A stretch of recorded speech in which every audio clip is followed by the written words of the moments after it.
Good morning. Coast-to-coast threat, a massive storm system set to sweep across the country.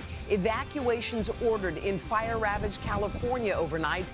The Midwest bracing for blizzard-like conditions. Severe weather expected from the south to the northeast. Tens of millions in its path, and Al is tracking it all.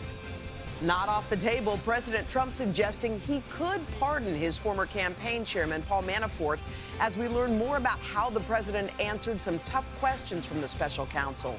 We're live at the White House. Paying the price? Dick's Sporting Goods facing a sales slump in the wake of its tougher stance on guns. Why the retail giant is standing by its decision this morning. All that plus CBS bombshell, disturbing new allegations against the network's disgraced former chief. Did Les Moonves scheme to silence an accuser? Glaring problem, troubling results from new headlight tests. Most cars on the road failing to make the grade. What you need to know before you hit the road. And it's official. 2, 1, go! Rockefeller Center Christmas tree shining bright after a star-studded celebration kicking off the holiday season. Today, Thursday, November 29th, 2018. From NBC News, this is Today with Savannah Guthrie and Hoda Kotb, live from Studio 1A in Rockefeller Plaza. Hey, everybody, welcome to Today on this Thursday morning. Thank you for joining us. Look at us outside. I know, we just cannot get enough of this beautiful tree. I think the season is finally here. We lit it last night. It was a spectacular moment when they turned those lights on.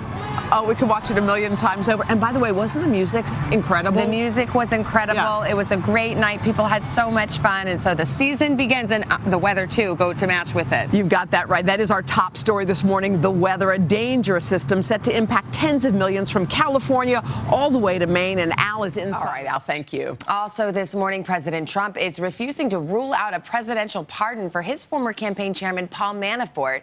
And that is not the only new development tied to the Russia investigation this morning. NBC White House correspondent Kristen Welker's got the details. Hi, Kristen. Good morning.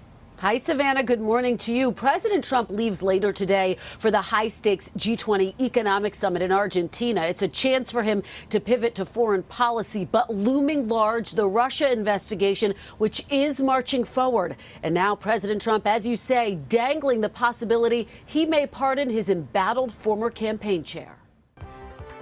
3, 2, 1.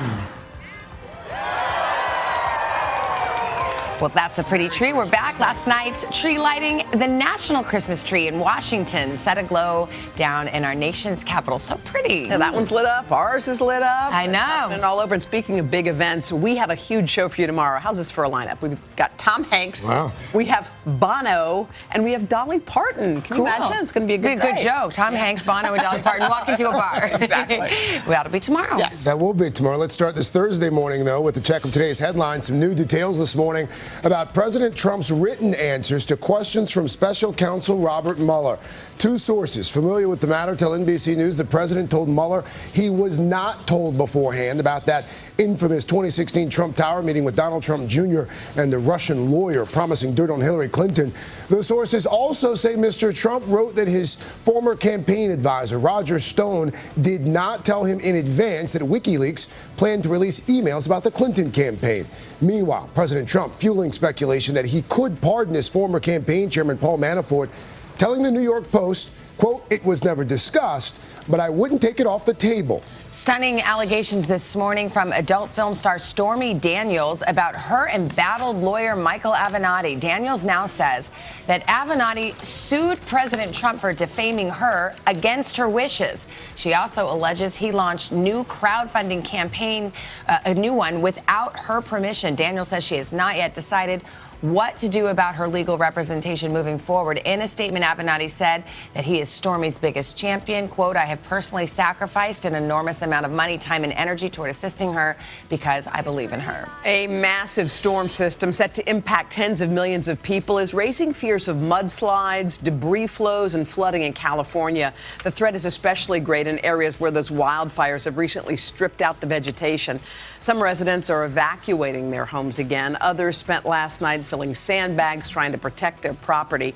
That same storm system is expected to bring heavy snow across the plains in the Midwest and a lot of rain to parts of the South and the East. Al's going to be along in just a couple minutes with the forecast. And now to that bombshell report shining new light on a controversial plea deal. It was given to a wealthy Florida man with connections to Presidents Trump and Clinton and Prince Andrew, accused of sexually abusing dozens of underage girls. NBC's Stephanie Goss joins us with the latest. Stephanie, this is really disturbing. Yeah, it really is, Savannah. You know, in a year-long investigation, the Miami Herald says it has located 60 women who say they were molested or sexually assaulted by multimillionaires, several telling their stories publicly for the first time. One tells the Herald this is about justice, not just for them, but for, quote, other victims who aren't Olympic athletes or Hollywood stars.